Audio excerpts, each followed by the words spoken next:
Hello दोस्तों, उम्मीद करते हैं कि आप लोग मस्त होंगे और स्वस्थ होंगे। और आज आपको मैं जो लेसन है वो क्लास 10 का है। और ये क्लास 10 का सत्यजीत राय के द्वारा लिखा गया है। चैप्टर का नाम है what is wrong and with the Indian and films. इसके लेखक कौन है भाई?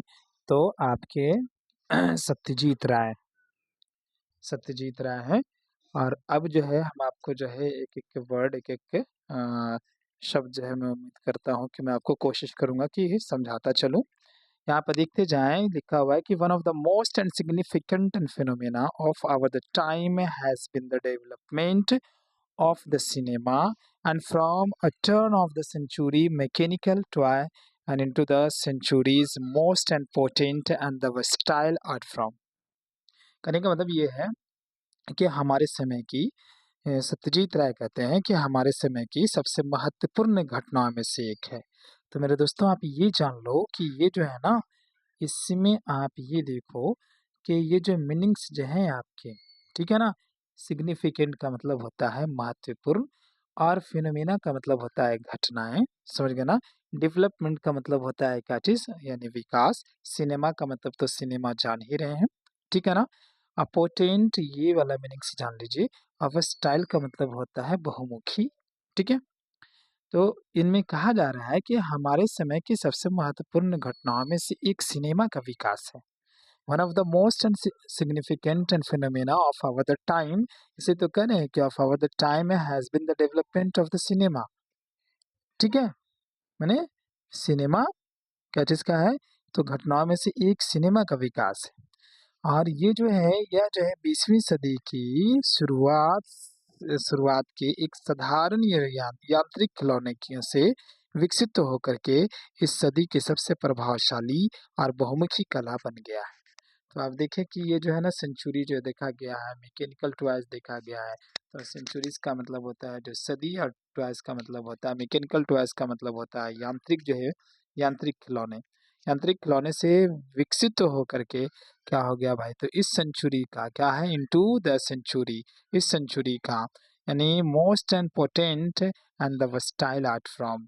तो आज क्या हो गए, बहुत ही ज्यादा पोटेंट का मतलब होता है प्रभावशाली, आप कह ले। और वर्सटाइल का मतलब होता है बहुमुखी, आर्ट का मतलब होता है कला। तो कह रहे हैं कि 20वीं सदी के शुरुआती के एक साधारण जो है यांत्रिक खिलौने से यानी विकसित न हो करके इस सदी की सबसे जो है प्रभावशाली और बहुमुखी कला का विकास यानी क्या हो गया, बन गया। तो उम्मीद करते हैं कि आपको क्लियर हो गया होगा। अब आगे की ओर देखें, आगे की ओर देखेंगे, ये लिखा है today Today, the cinema and commands the respect and accorded into any and form of the creative expression। कहने का मतलब ये है कि टुडे का मतलब होता है आज। क्या होता है टुडे का मतलब?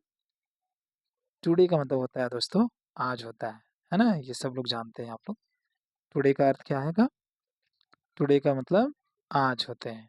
तो ये जो कहा जा रहा है इससे इसके अंदर में कि ये क्या है, तो अब आपको देखते चलना है कि today the cinema and commands the respect and accorded to any जो है any and form of the creative expression. कह रहे हैं कि आज जो है सिनेमा को किसी भी रचनात्मक कला के समान जो है क्या है, सम्मान प्राप्त है। क्या है? रेस्पेक्ट का मतलब होता है सम्मान प्राप्त होना, और क्रिएटिविटी एक्सप्रेशन का मतलब होता है रचनात्मक कला, यानी सेम वैसा ही जो है सम्मान प्राप्त है, ठीक है ना। आज जो है सिनेमा को किसी भी रचनात्मक कला के समान सम्मान प्राप्त है, ठीक है। कहते हैं कि it's an combined in the variation major, है ना, measures the fun of the poetry, music, painting, drama, and architecture, and a host of the other major and minor। कहा जा रहा है कि इसके अंदर में कविता भी है, इसके अंदर संगीत भी है, इसके अंदर चित्रकला भी है जिसको आप पेंटिंग कह रहे हैं, ड्रामा है जिसको आप नाटक कहते हैं, आर्किटेक्चर जो है वास्तुकला, और अन्य जो है कलाओं का आनंद भी शामिल है, ठीक है। And the host of often major and minor, यानी इसमें और भी कलाओं का क्या है ना, मतलब आनंद भी शामिल है। It also combined the core and logical of the science, और साथ-साथ जो है इसमें से ये बताया जा रहा है कि इनके साथ-साथ जो है इसमें विज्ञान की तर्क संगत सोच भी शामिल होती है, इसी के अंदर में। समझ गए? फिर उसके बाद दोस्तों आगे देखते हैं कि इसके बाद ये जो है आपको हम बता रहे हैं, यहाँ से अब हम शुरू करेंगे, सॉरी ऊपर से शुरू करेंगे। कहते हैं कि India look up an film and productions unsurprisingly and early. ठीक है? कहते हैं कि भारत ने फ़िल्म का निर्माण जो होता है, कार्य जो है ना, जो बहुत ही जल्दी शुरू कर दिया था। क्या कर दिया था? बहुत ही जल्दी शुरू कर दिए थे Bharat. The first and short film was the produce in the 1907 and the first and feature in 1913। कहते हैं कि जब पहली जो है शॉर्ट का मतलब होता है लघु, ठीक है? शॉर्ट का मतलब होता है लघु। पहली जो शॉर्ट जो है लघु जो फ़िल्म जो थी, वो कब बनाई गई? तो हमारे यहाँ जो है 1907 में जो है ना, ये बनी। और पहला जो फीचर्स जो है, यानी फर्स्ट एंड फीचर इन 1913, और उसके बाद पहली फीचर जो फ़िल्म बनी 1913 में बनाई गई। By the 20s it had reached the status of the big and business. और कहा जा रहा है कि 1920 के शतक तक, कहा जा रहा है 1920 के शतक तक, यानी 20s, by the 20s it had the reached the status of the big and business. कहते हैं कि 20वीं सदी तक यह बहुत बड़े यानी व्यवसाय का रूप ले चुका था। समझ गए? क्या ले चुका था? रूप ले चुका था। तो अंदाज़ा है दोस्तों कि ये आपको समझ में आ गया होगा। अब आगे की ओर देखते हैं। ये है, यहाँ से हम आपको चल रहे हैं, ठीक है?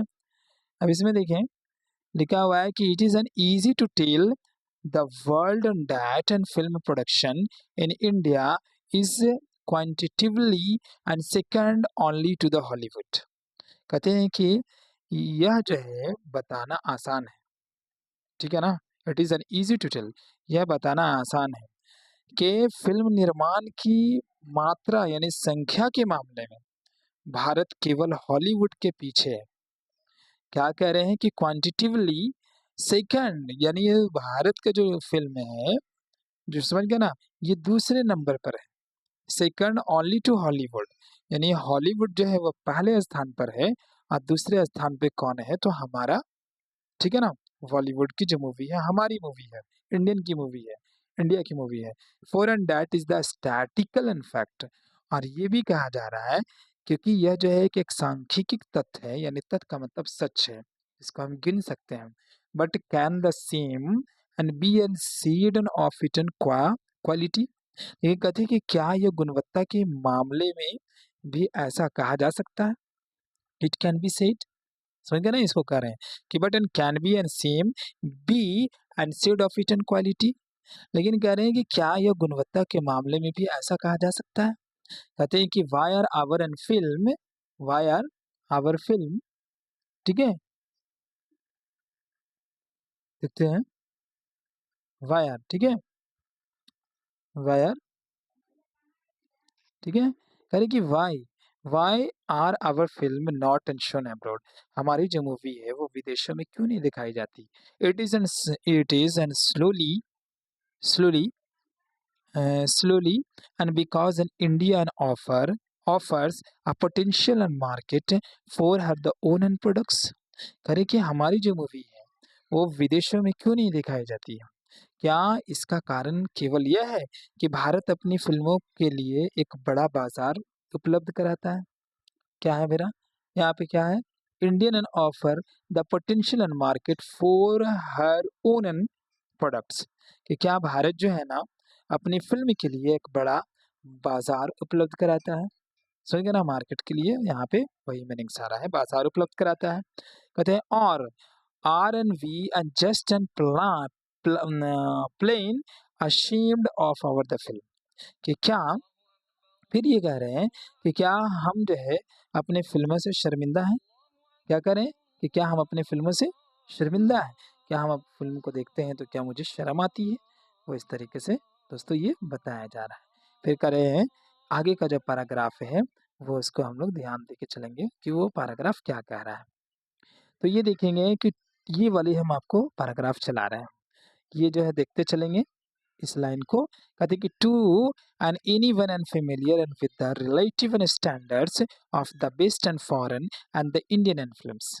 ठीक है, कहने का मतलब है कि जो लोग यानी विदेशी और भारतीय फिल्मों के स्तर से परिचित हैं, ठीक है ना, करें ना कि जो standards of the best and foreign and Indian and films, जो लोग जो भारतीय और इंडियन, ठीक है ना, करें कि जो लोग विदेशी और भारतीय फिल्मों से क्या है वो अवगत हैं, उसके स्तर से जिसको परिचित हैं, तो कहा जा रहा है उनके लिए कि the answer and must and come an easily. तो इसका उत्तर आसान सा होगा आपके लिए कि बिल्कुल इसका आंसर देना आसान है। Let us and face the truth. ठीक है, आइए सच का सामना करेंगे। अब हम लोग क्या करेंगे? सच का सामना करेंगे। इसका अर्थ ये हुआ कि let us and face the truth का मतलब होता है आइए हम लोग सच का सामना करते हैं। ठीक है, सच का सामना करें। कहा जा रहा है कि there there has it and been no Indian film. समझ गए? कहा जा रहा है आज भी कि अभी तक ऐसा कोई भारतीय फ़िल्म नहीं है, नो इंडियन फ़िल्म। आज तक कोई भी अभी तक कोई भी भारतीय फ़िल्म ऐसा नहीं है कि which and could be acclaimed on all the counts. समझ गए? एक भी नहीं है जिससे हर दृष्टि से क्या है उत्कृष्ट यानी माना जा सकता है। क्या माना जा सकता है? हर दृष्टि से, ऑल इन काउंट्स। कह रहे हैं कि हर दृष्टि से इसको क्या नहीं माना जा सकता? यानी उत्कृष्ट नहीं माना जा सके, हर दृष्टि से नहीं है।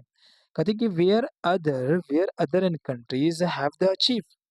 लेकिन कहा जा रहा है कि जहाँ अन्य देशों ने सफलता प्राप्त की, जो अदर कंट्रीज है वो क्या है? Have achieved. दूसरे जो देश हैं उन्होंने क्या किया अपने फिल्म जगत के अंदर में वो सफलता प्राप्त की है। ठीक है, we have only attempt and we have only attempt and that into a not always with the honesty. लेकिन कह रहे हैं कि हम केवल जो है प्रयास किया है। वी हैव ओनली अटेम्प्ट का मतलब होता है सिर्फ हम लोगों ने प्रयास किया है, और वह भी हमेशा ईमानदारी से नहीं किया है। That into not and always and with the honesty. इसका मतलब ये हुआ कि हम लोग इसको क्या चीज से प्राप्त नहीं किया है? ईमानदारी से प्राप्त नहीं किया है। ईमानदारी हमने हमेशा ईमानदारी से नहीं किया है। जो भी हमने इसके अंदर में जो प्रयास किया है वो हम लोग क्या कर रहे हैं? हमेशा ईमानदारी से भी नहीं किया है। तो दोस्तों आगे का अब जो है हम आपको पैराग्राफ लेके चल रहे हैं, इसको देखेंगे। और ये है इनके अंदर अब हम जानेंगे नो डाउट। देखिए दोस्तों ये वाला है no doubt and this and lack of the maturity. समझ गए ना? निस्संदेह। नो डाउट का मतलब होता है निस्संदेह। This and lack of the maturity and can be the attribute to the several factor. कहते हैं कि सेवरल एंड फैक्टर्स।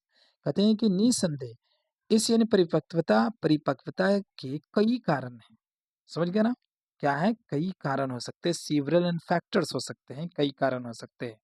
जैसे में आप देखते हैं कि the producers and will tell you about that mysterious entity the mass and which यहाँ पे मिटा हुआ है थोड़ा थोड़ा सा एक सेकंड दोस्तों मैं आपको